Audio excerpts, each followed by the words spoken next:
bringing you the truth, or something like the truth. This is the Bottom Line Podcast from 100.7 The Score. I'm Mike Hebert, owner of Cantex Roofing and Construction. Every day is game day, and we'll get it right when it comes to your roofing, construction, windows, and mirrors. Call Cantex Roofing and Construction today. Together, we are one serving you. It is the Bottom Line, 100.7 The Score and 107thescore.com. Clint Scott, Chris Snead, Ben Poorman behind the glass, taking care of us. You can hit us up on the Yates Flooring Center chat line. Thoughts, comments, questions, all of that. Welcome there. We got this from T-Money 806. How about them Jayhawks? They lost 16-13. Can we fire Kitley? This is what I want pre and post Kansas game. Okay, you know what? This is.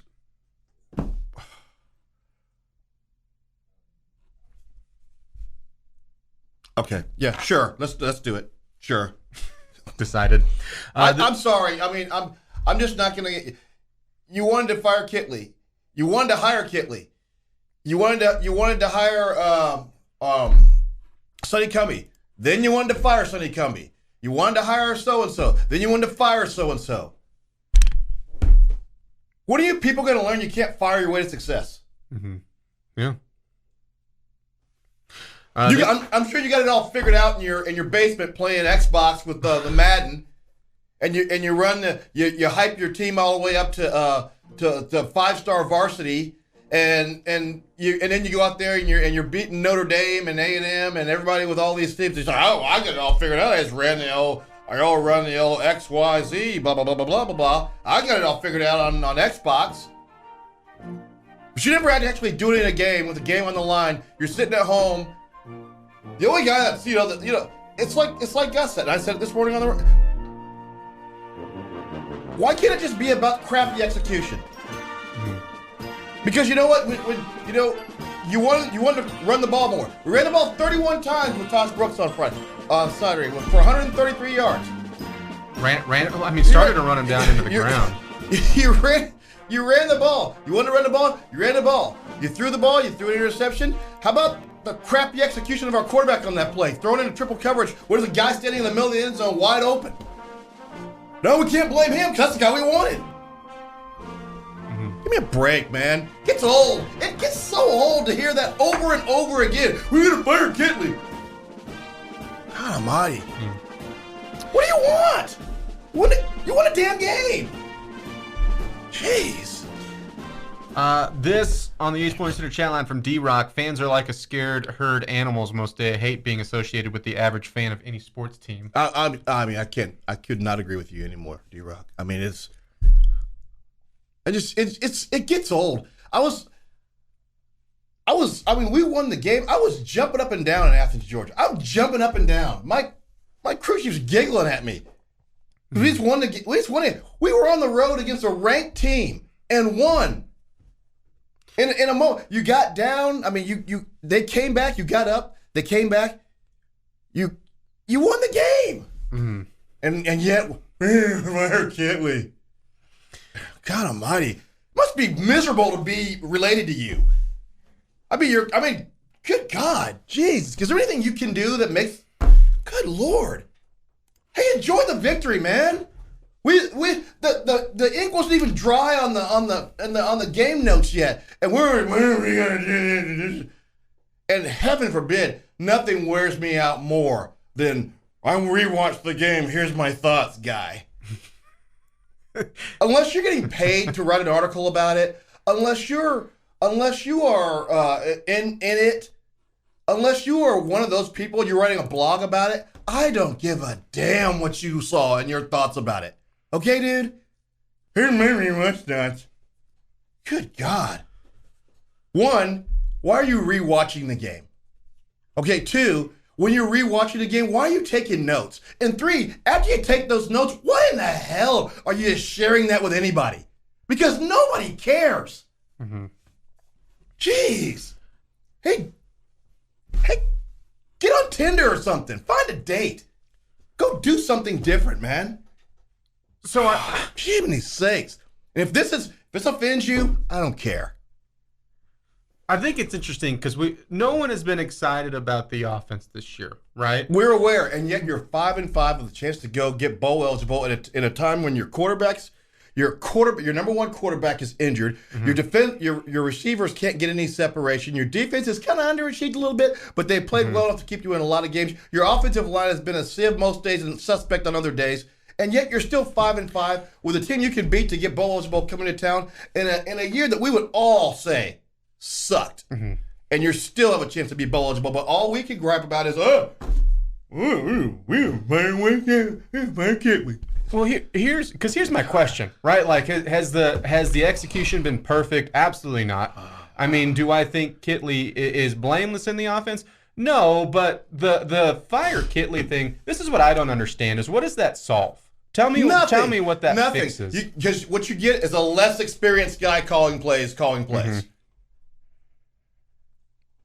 And guess what? And also, like you go through those two things, and also all of the injuries that you've gone through at a pretty important position. Yeah, that's going to bring some of those numbers down.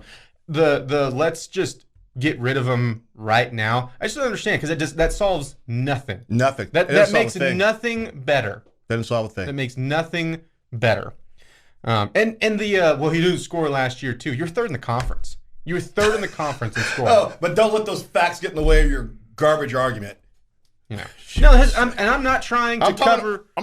Sure, I'm not trying to cover for this year because I get it. It has not been. It's been far from perfect. No, but that solves nothing.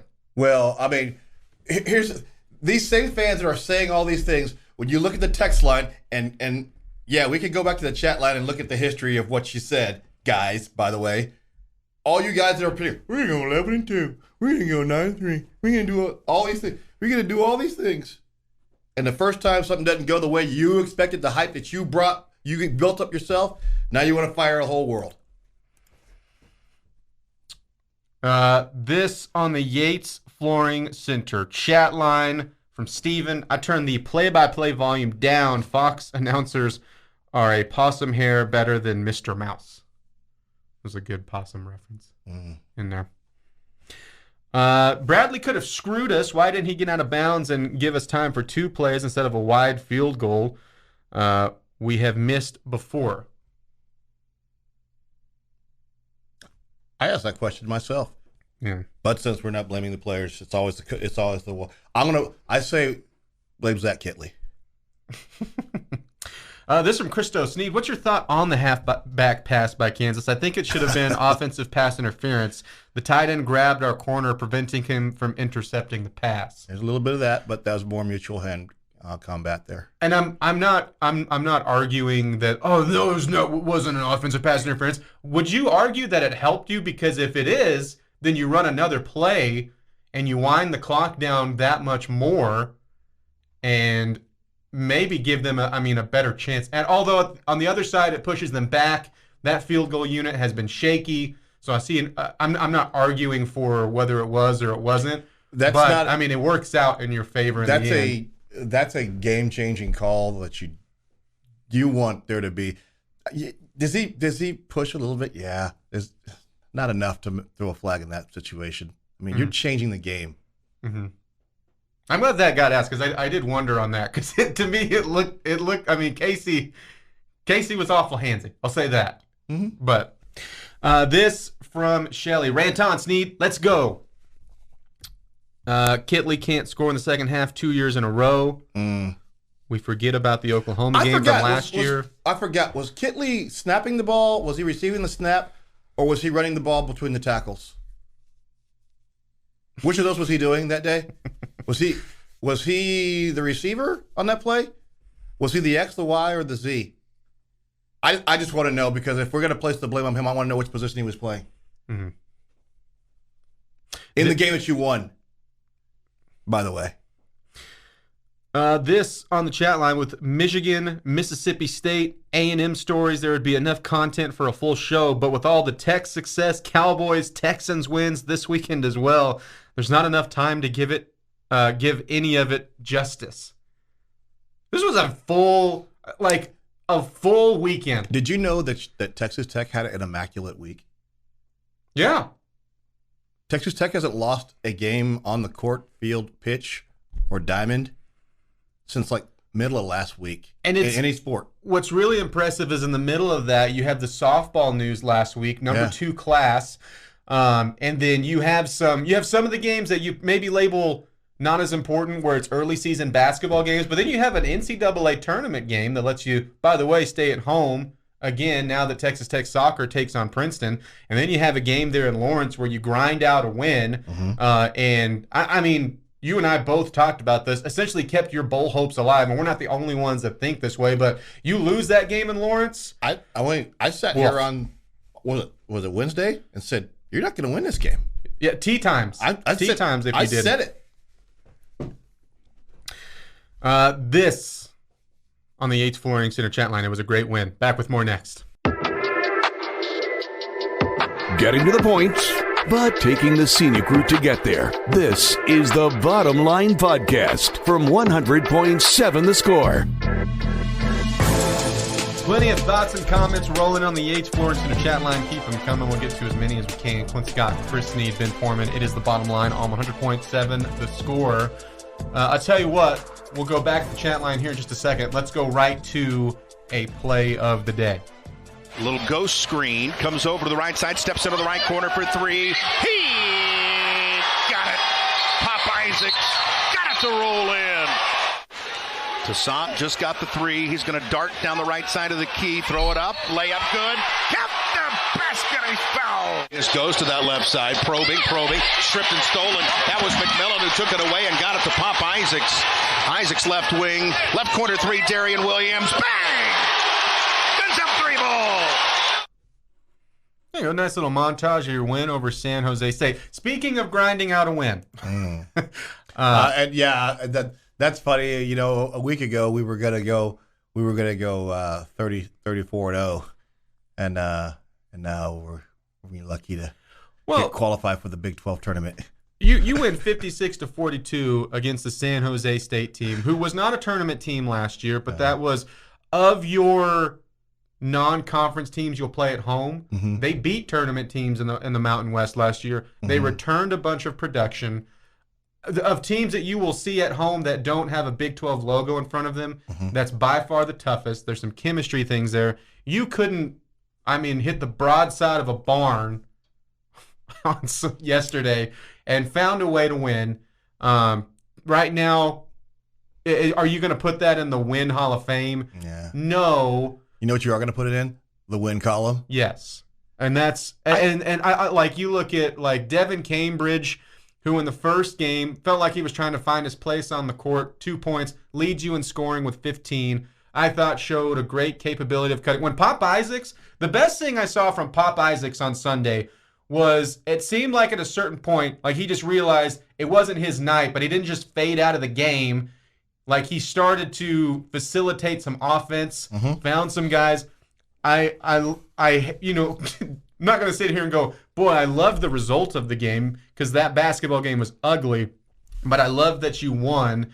And then you show on an 18-2 run that at any point in time, you could turn it on. Now, is that going, like if you play this same game when you face like a Houston or Baylor, probably not going to go your way, but for year one, I'm sure that they all know that. That could have been worse. You think that they know that? Yeah.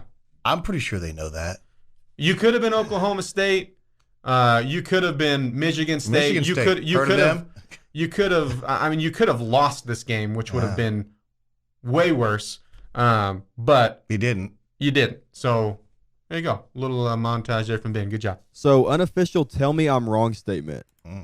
I predicted before the season started that not a single player on this roster is capable of racking up 15 points. Oh, you did? Mm-hmm. Oh, well. Ever in a game? Ever in a game. Well, you're wrong. Yeah. You already had Isaacs. Who who did it. And then, I still need I need a roster. Yeah, well. Yeah, wrong. Yeah, you're wrong. You're wrong. You're wrong. This on the chat line, Cliff in Aggie Land, he brought him a Heisman. This Texas A&M coaching search is going to be just so much fun to watch. Like, what do you do? Because you're just coming off a contract, and I know that there's an extension involved, but where you put a lot of money, a lot of market-setting money, along with Michigan State, LSU, and USC, what they did with their coaching hires, that, like, now you have a precedent of, like, okay, well, they got the money. So are you going after, like, hey, Lane Kiffin, you want to come over here? We got better resources than Ole Miss. Or are you going, like, do they? Hey, Jeff Traylor, we want to try something different because we don't have to pay you as much. Like, what angles here? Because are you buying an established coach, guy like an up-and-comer, or? I officially have no comment. Sorry, I know you have no comment. I'll say for me, who has not even a comment, I just have a question. While I have no comment, I am going to watch with great anticipation. Yeah. You know who they should go get? I have no comment. Hire Dion. Just kidding. We've seen like Mike Norvell's name be thrown out, and I'm coming. Yeah, it is.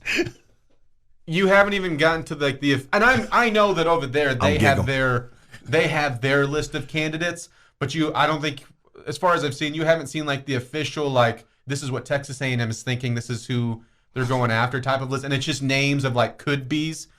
I mean, I've seen Lance Leipold's name thrown out. It is. You're at the point where a major program that has a lot of money, that's had one of the worst coaching failures of all time when you do the contract numbers in there, and you're paying him $77 million now till 2031 with that $77 million total. And now you're going, all right, who's next? You know you can recruit there. You know NIL's strong. You know that they have a brand. You know they have weird milkmen doing midnight yells.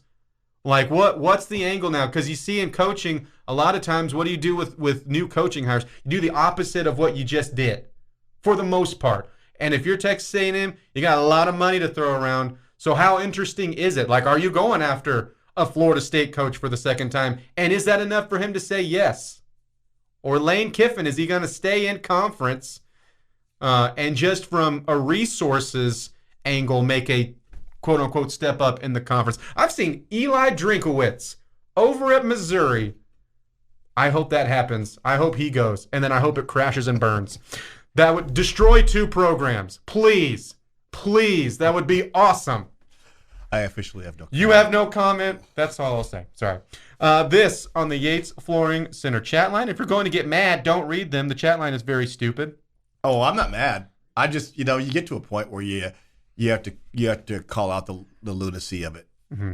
I mean, because this is not the first time we've seen stuff like this. I mean, at some point, I mean, where is it that you just stop enjoying? I mean, I go on the road every week to a site, and I mean, this was the first game I've got to see start to finish all year. Mm-hmm. Because my game was at night and this was at 11 a.m. I've got to see the first quarter, maybe the fourth quarter, maybe a random.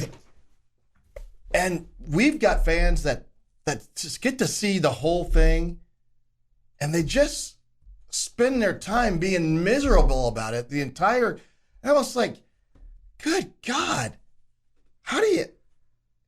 If it's not fun to watch the team, then don't watch. Mm-hmm. Some of these people that just, I mean, I get it. That's their life, a message board life. But I mean, dude, seriously, man, maybe Tinder. I mean, maybe go on a date. Maybe. Take up another hobby. Swipe more yeses out there. I'm just. Some of you people just sound like you're just absolutely miserable to be around every day. I mean, and I think I don't get the whole idea of you can watch your team go on the road and play a ranked team on the road where you haven't played well. Where you haven't played well. Undermanned, and you pull out a win, and you criticize it. Mm-hmm. I was jumping up and down. I don't care how you won. You know what happens? If you win 16-13, 12 times, you know what you're doing? Going to the You're playoff. going to the playoff. TCU showed you that because it's pretty Exactly. much what it felt like they did. Exactly. You go to the playoff. I mean, and I'll say this last thing right here. This team, that program over there at the corner of 4th and University right there is not good enough at any level right now to be worried about style points. Mm-hmm. Oh, and, no, and I no don't, doubt. I don't. There's no world right now that anybody in that building should be worried about style points. We didn't win by enough. We look terrible doing it. Well, yeah, but you get the win, right? Because there's a win, loss, tie. There's no column that says won, but you look crappy doing it. Mm-hmm. I do think it's interesting because it's the other side is I haven't seen just and maybe it's out there and I'm just blind to it. I haven't seen a lot of the other side. Like, what a job by the defense. Andrew Reuter. And I don't care if Bean went out of the game or not. You stopped one of the best offenses in the country at home where they have been much better. And by the way, that freshman quarterback came in. He didn't light it up, but he was stable, which was interesting because I just wasn't expecting it. And you held him to 13 points. 3 red zone trips, 6 points. That's incredible. That is incredible. A goal line stand? Are you kidding me? Whew. When we come back, it's Kailey's Dailies and more of your thoughts and comments. We'll get to all of it. It's the bottom line 100.7 The Score.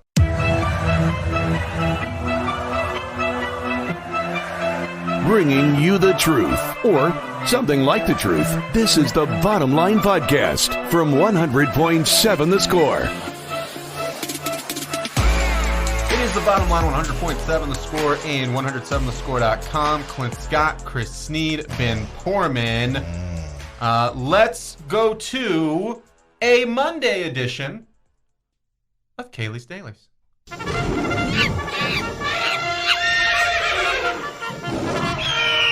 Caw-caw. The sound of the blue chicken. The buckled shoe wearing blue chicken. It's almost Thanksgiving. It's their time for their time. shoes. They need a little pilgrim. It is his time. His time.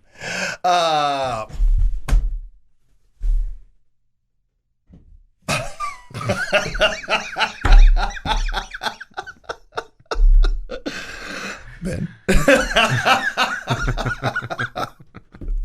Clint. Okay. Clint's over there. Don't encourage him. All right.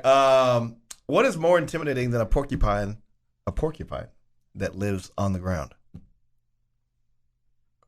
Ooh. Can I go with my go-to of a crocodile? No. How about a porcupine that lives in a tree? Air quills.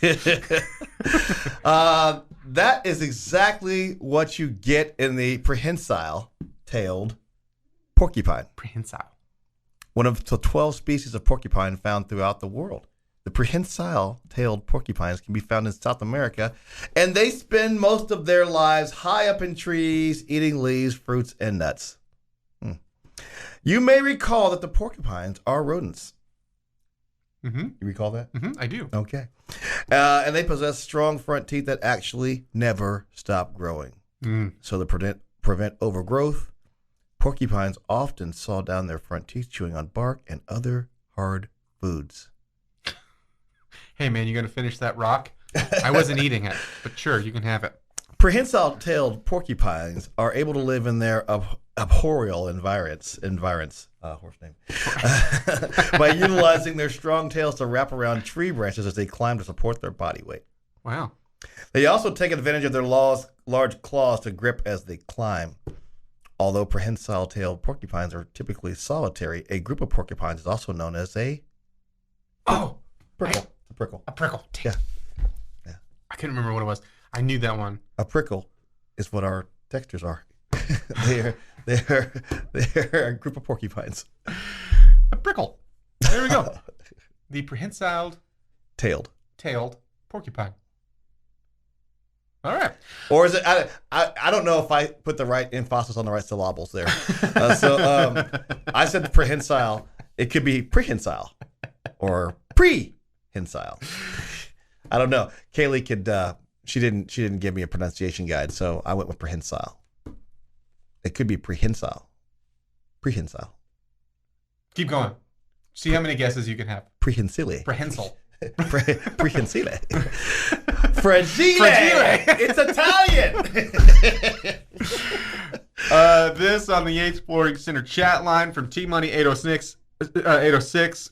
Snead, go have your knee rubbed and let us be miserable with the win. LOL. I don't need my knee rubbed. I need my back rubbed. And you should never be miserable with any wins. Like I just said, that team's not good enough for us to be critiquing wins. Take every win as a win. Jump up and down. Hug your wife. Mm-hmm.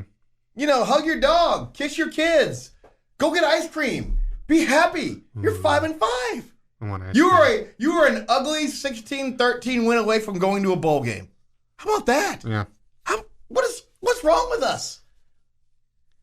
This on the Yates Flooring Center chat line, which is a perfect little segue. We're not allowed to be frustrated with certain aspects, even while excited about the win. I think you're calling out what you've been calling, or at least what I think is like the people that on Saturday that you would have thought that they lost the game. Exactly. That's what I'm saying. I mean, yeah. Do I wish that we had run for 250 yards and thrown for another 450? Do I wish that we had not thrown any interceptions? Absolutely. But at the end of the day, we got the dub, man. You know who should be pissed right now?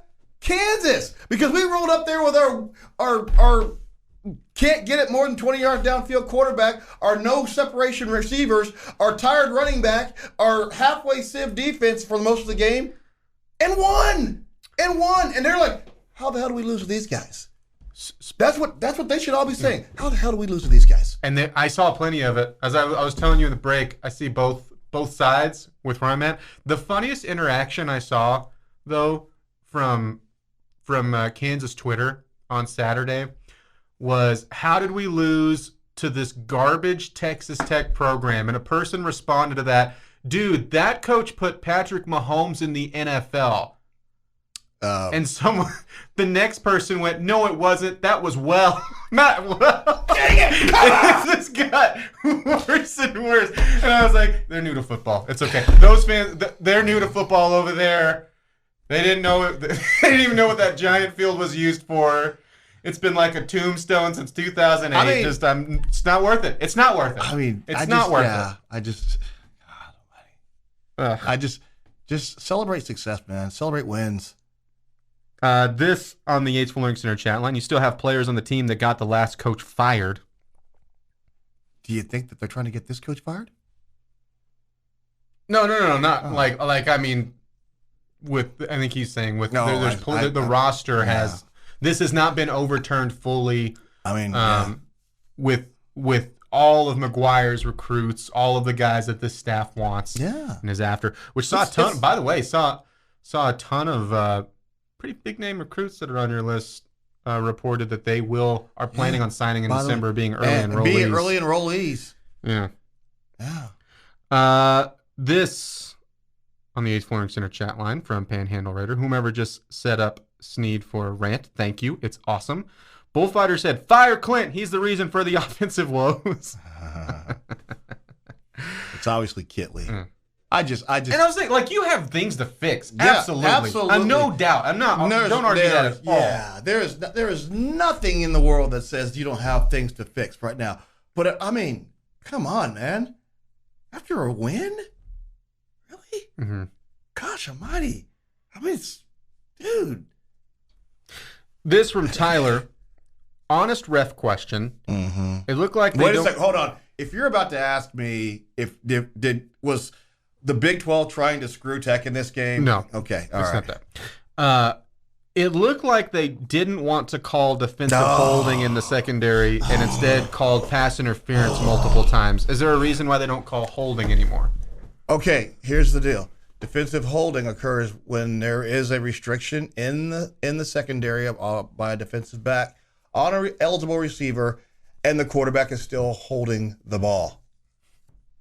Once the quarterback throws the ball, if this is the process that the two-step process they go through, they look. It's a three-step process, but I'll have to expand the next one. If they see that action, a hold, grab, a yank, a pull, a turn, and they look sounded like a bop it. Well, we know. and they look back and the quarterback is still holding the ball, they would throw their flag and you would have a defensive hold. Twist it. No. If any of those things occur after the ball was thrown, it becomes pass interference. Now, here's the other part of that deal. The field judge, back judge, and side judge will all look, and they cut the field into thirds. If that action happens in their third of the field or in another third of the field that prevents it from coming into their third of the field, they will throw their flag. If it happens in the opposite third, they're not going to throw their flag over there. Because the ball gets thrown over there, and it happens in this third over here, and then the action happens over here, they're not going to throw it. Because it has no material effect on the play. So, yes, you probably saw a defensive hold in the secondary, and they didn't throw the ball to that side of the field. Or you saw a pass interference happen on that side of the field and didn't happen on the ball didn't get thrown over there. So I'm not going to call it. So there's your honest ref answer to your honest ref question. This on the Yates Flooring Center chat line. Snead's on fire. Thank you, Snead. I mean, I don't want to be on fire. I love my Tech fans. I just want my Tech fans to love winning. And, we get to a point where we hate losing more than we love winning. So all you focus on is the losing part of it. And yes, I hate to lose too, but I love winning way more than I hate losing. And so if you've lost for a long time, you hate losing and you get mad about it every time, and you get that, here we go again. And if it doesn't happen like that, be happy for the win, man. You couldn't knock the smile off my face with a howitzer on Saturday, man. I mean, jeez. Bringing you the truth, or something like the truth. This is the Bottom Line Podcast from 100.7 The Score. Welcome back to the Bottom Line. You've got us on 100.7 The Score and 107thescore.com. Clint Scott, Josh Faupel, Ben Porman behind the glass. You can hit us up on the Yates Flooring Center chat line. Thoughts, comments, questions, reactions, all of that welcome there. We will have a question of the day here momentarily. We got this on the Yates Flooring Center chat line. Deshaun Watson is calling in with some massage contacts for Snead. No. Ooh. Yeah, don't go with those ones. Mike said, "Go Tech," with the masked possum. Heck yeah. Oh, that's good. Yeah. Nice. How much have you... I see everyone. This is not a knock by any means, because I think most of them are hilarious.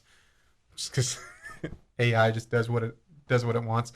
Have you messed with like your own AI images of any like sort? Like, I put this in, and this is the image it gave me. I did at the very beginning. I don't think not with Bard, or Bard's not a gender. With Stable Diffusion, I did, but not with. Probably not for I haven't recently.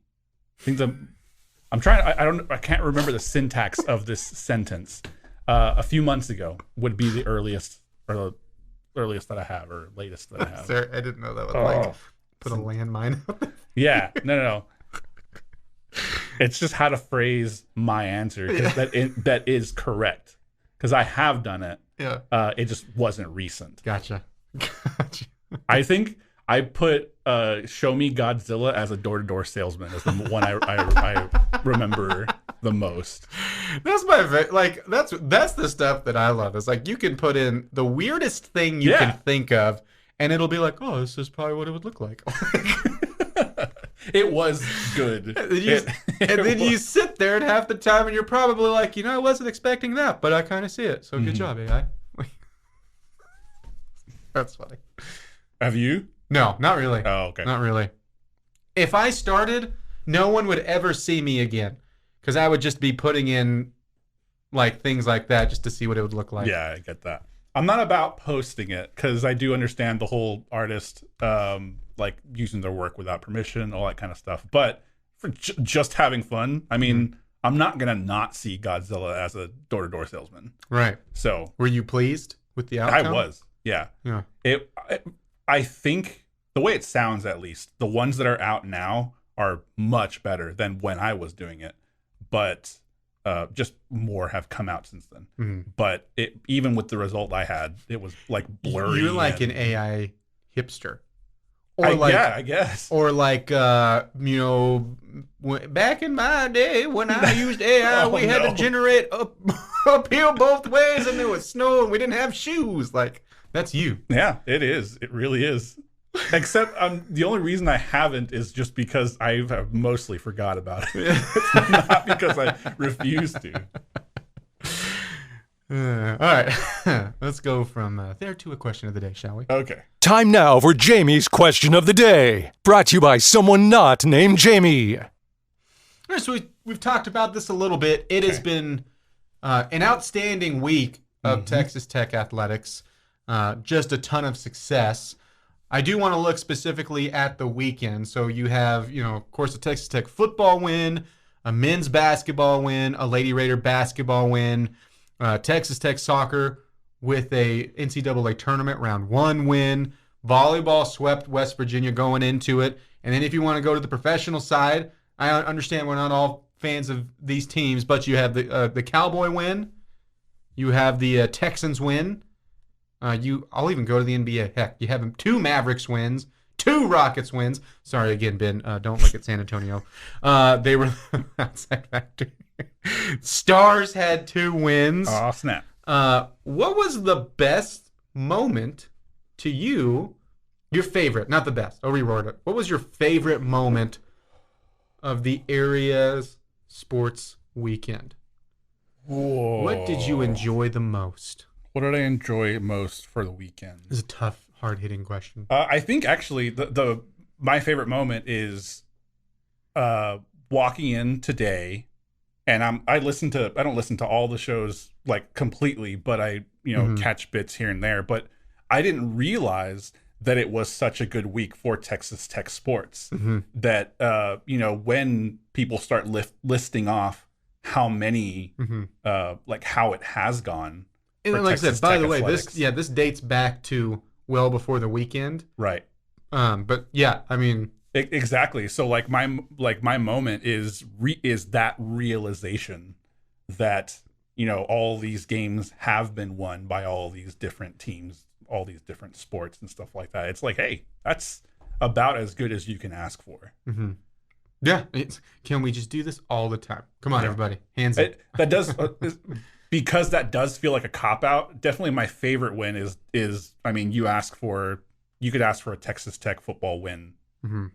I mean, every week, because it's what most people are going to be upset about if they lose. So, but yeah, realizing how well things have gone for Tech this week, week and a half, whatever, is good. That was my favorite moment. Okay. Ben? So from a competitive standpoint, I'm going to have to go with the victory over the Jayhawks for Red Raider football. I'm not going to say the Cowboys because that win was just blatant. You should win against the Giants. If you don't, you need a new play caller at minimum, if not an overhaul of your entire organization. Well, I don't. If you would have lost, I don't know about that. At least a new play caller. It's hard to win in the NFL. It's hard to win in the NFL. And we see teams lose. We saw it on Sunday. We see teams lose to teams they shouldn't. Dallas the time. Dallas has kind of already had one of those though. With that's true with the Cardinals. Yeah, but it wouldn't have made it less frustrating though. It would have been very frustrating. But yeah, that boy, could you, like the Giants, and no one cares, right? Especially around here, if you're what, like 90% Dallas Cowboys fans. Is that too high of a percentage? You think of like our listeners? Obviously, no one cares about the turmoil that the Giants have won, but that was like, you pay your quarterback, right? And you're feeling good about going to the playoffs, and you're a conversation piece again in the NFL, and you're doing the talk like, hey, can this team take that next step? And the next step for them would be competing in the division, and instead, it's gone way the other direction, and have just been, now you're a doormat, at least this year, in the division, and just and then on top of it, you've gone through what, 2 quarterbacks, and you have Tommy DeVito. Yeah, not good. Yeah. Woof. I think I'm gonna go. I think because I'm not disagreeing with football of it being kind of, because Yeah. I get it, and especially with them needing a win and it's ranked and it's on the road. I think I'm gonna go Tech soccer though. Yeah, I to clarify mine, I always have to kind of preface this because I'm not like, first eyes on absolutely everything, keeping up with everything, but hearing how well Tech soccer has done is because you go into it right and you have a program best seeding, right? You're a 2 seed, and it wouldn't have been like forget all the success from this year if you had been like upset or something. But you do get a win, and hopefully you hopefully you win the whole thing, but especially from the availability of being able to go to the John Walker and go, support your team, getting to now a chance to do that again. Princeton coming into town, not an unfamiliar opponent, but you played them there at the Walker in 2018, I think, as well, if I have that right. So I'll go with the Tech soccer win. That's a good one. Let us know what you think on the H. Florence Center chat line. Give us your favorite parts of the sporting weekend. It doesn't even have to be from that group. If you have someone else that you're a fan of and you would just like to give them their praises, their hurrahs and huzzahs. Packers lost, as expected. You guys gonna get a quarterback again? I asked that because you've been so quarterback wealthy forever. Oh God. I'm sorry. That was rude. It's the bottom line. 100.7 the score. Getting to the point, but taking the scenic route to get there. This is the Bottom Line Podcast from 100.7 the score. It's time for Tell Me I'm Wrong. I have it today. Okay. Clint Scott, Right. Josh Faupel, Ben Foreman behind the glass. It is that time of day where we throw out a statement and then whatever you're reacting to it. I mean, whether you think I'm right, I'm wrong, crazy, insane, just a little bit off, a lot of bit off. Totally up to you. I'm going to use that verbiage too, a lot of it off. A lot of bit off. Just look in your heart. That's what I would say. Be honest with yourself. You have to be honest with yourself before you can be honest with someone else. Dr. Phil! I assume he said that before. That's what At some point in time. Gotta be honest with yourself. I don't. That was more Bill Clinton That than it was. devolved real quick. That was more Bill Clinton than it was Dr. Phil. I can honestly say I've never tried to sound like Dr. Phil until just now. I can tell. That was really funny. I did not counsel that woman. Sorry. I want to go to... You can try. That was stupid. I want to go to Texas Tech's win over Kansas. Okay. Anytime, especially anytime you win a close game like that goes down to the wire, whether there's walk-off style, which just wasn't a pure walk-off. I know there's 3 seconds left after the kick, but anytime you have that game-winning play and you're in that sort of ball game, you're going to have a lot of situations that you've won that you can go back and circle to. This was a big one, this was a big one, this was a big one. Whether it's from the defense, offense, special teams, right? So this one, I'm very curious because there's a lot to pick from in this game. I'm curious if you'll agree with me or tell me I'm wrong. Okay. I'm going to tell you that the most important situation that Texas Tech won against Kansas on Saturday was the 4th down stop in the first half at their 1-yard line. So this is following the 98-yard drive.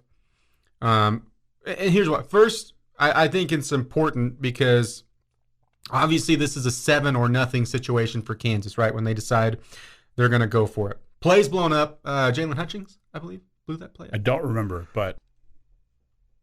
Anyways, blown up there, and they get a 6 or 7 yard loss. For Kansas, it was a chance to steal momentum, who had none in that entire first half. Just absolutely suffocated.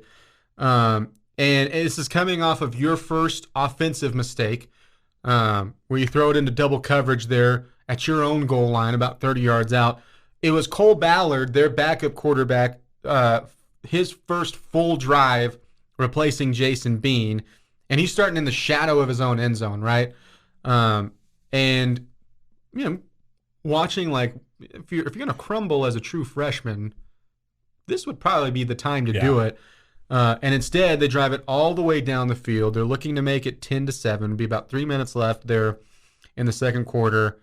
And then on top of it, Bean or not, the Jayhawks haven't been shut out in a half all year. Oh, wow. Looks like they're going to avoid it. And instead, you foreshadowed what was to come later on in the game. And I know that eventually they did find some momentum and they come all the way back to tie it. So again, I know that there's going to be a lot of moments that you can circle in this, but I think the biggest situation that Texas Tech won was giving this gut punch to Kansas towards the end of the half. I'm not going to tell you you're wrong, because when the question came up like that as most important moment or whatever, that's exactly what came up in my head, is that fourth down stop. And that was off of the interception, right? The drive? Right, yeah. Okay. Yeah, so yeah, absolutely. Because if they would have gotten, if they would have scored there, I think it sets a different tone. The game might go in a different direction. I don't know how much how far in a different direction it would have gone, but at that point, they're on the board. And the fact that you're able to hold them until, I don't know when, I can't remember when Kansas actually scored, but holding them there, absolutely game-changing. Absolutely important. I think it was important, too, because, one, obviously it keeps 7 off of the scoreboard and keeps it to none.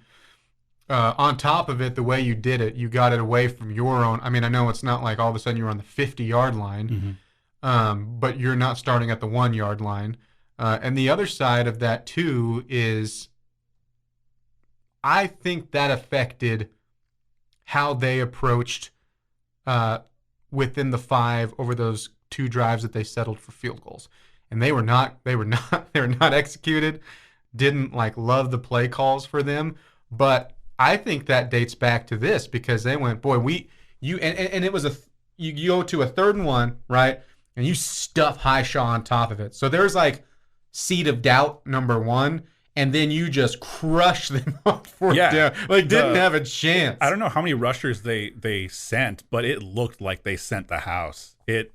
And just destroyed a pretty good offensive line. And so I think that there's layers to it of why, past just they got a 4th down stop and didn't allow points, which is a big part of it. But I think it did so much to kind of help define what the game story ended up being. Yeah. Ben? Sorry. Yeah, I absolutely agree. I don't think you're wrong. I'm going to say the same thing. I feel like this DeRuyter defense is predicated by the pressure it brings with your front 7. Or like that play in particular where you brought the house everywhere, including with defensive backs. I believe that was Braylon Lux who made the stop. I could be wrong. Yeah, look, Bullfighter said Lux, Ramirez, and Hutch blew up. There were Nice. several Okay, there. yeah, I couldn't remember who led the original charge. He was surrounded. It was 85 Bears 46 style kind of pressure. But, yeah. That was probably the most important, you could say, play, I guess, not just situation with those 4 downs in goal line territory, but I mean, probably the singular most important play of the game. And it looked like they had started to find a way to change, because they had up until they got within the 5-yard line. It looked like they had found a way not to own the line of scrimmage, because they weren't doing that, but to find some form of life of getting movement on the line of scrimmage. And then as soon as they ran the 7-8 yard run to get to the 1 yard line, to me it felt like, okay, they're going to run another play. One of those moments where it's just that was just cake easy to get on the next play, and then twice or the first time you stuffed it, and then the second time you obliterated. Like, it just demolished that play. This on the H Flooring Center chat line from Bullfighter as well. Yeah, dude, let's do it. Clint as the rider and me saving his butt from taking a hooking. How about it, Clint? Don't know if I want to be... Well, you know who, like, legitimately, who wants to ride a bull again, because I keep hearing him like, I kind of want to do it again. It's Choice. I think he said that on the end of the bench over the air that he wants to do it again. So it seems like the stars are aligning here. Like I'm just reaching to the wrong person. Yeah. Yeah. All right. We'll throw some things about, see what comes out. I do have the question in this bullfighting music video that's obvious. Like it's too much in motion. Like you just can't stop it, right? It's too much momentum. Can I be the man in the can? The man in the can. Yeah. It was one of my dreams growing up. I always wanted to be the man in the can. Yeah. Oh, yeah. That's great. I'd have to get a really large can. Yeah, let's do it, Clint. Why Sweet. not? It's happening. All right, Choice. If you're out there. It's happening. And it's on video. Again, what would be on video anyways, but it's got music to it. Very true. Kind of the whole point. You're like, no. Redo. Choice, you got bucked off too fast. We needed you on for like 2.5 seconds. Come on. We got to line this up with the verse, pal. It's the bottom line, 100.7 the score. This has been the Bottom Line Podcast from 100.7 The Score. Go to 100-7thescore.com for more from the Double T Sports Network.